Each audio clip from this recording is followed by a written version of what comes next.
Tā, puiši, jūs jau ziniet, ka šī spēle mūsu komandai ir izšķirošā. Bet, kā jūs jau zinat, visi šovakar spēlēt nevarēs.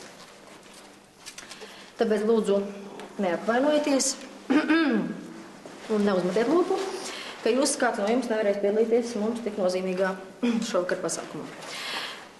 Tomiņ, tu esi sapīcis? To es nespēlēšu, ja? Nē, tā es nedomāju, Es domāju... Trener, spēle ir pēc 15 minūtēm, tomēr, izdomājiet, kurš spēlēs, kurš nē. Jā, ok, tā. Komandas izvietojums izskatīsies sekojošam. Vispirms jūs aizveriet acis, ja? Iztēlosimies.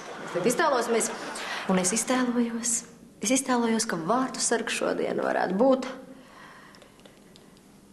Uģis. Es vārtos nekad neesmu stāvējis, trener, jūs ko? Labi. Par ko tu te iztēlojies? Uzbrucējs kā parasti. Man ļoti patīk, ka tu zini, kas tu esi. Man patīk, ka tu zini, ko tu gribi. Tu esi Elofēlis, malacis. Tu tagad es nespēlēju, ja? Tomiņ, beidz. Tu spēlē, viss kārtībā. Trener, jūs izdomājat, tūlīt spēle sākās.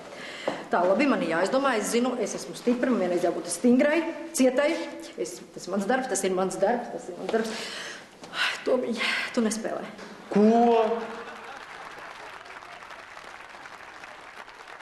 Tas ir kaut kāds vājprāts. Šodien nespēlēs. Toms! Ko? Varbūt varam vēlreiz. Varbūt kaut kas cits sanāk mums. Pamēģinam vēlreiz. Šodien tā tad nespēlēs.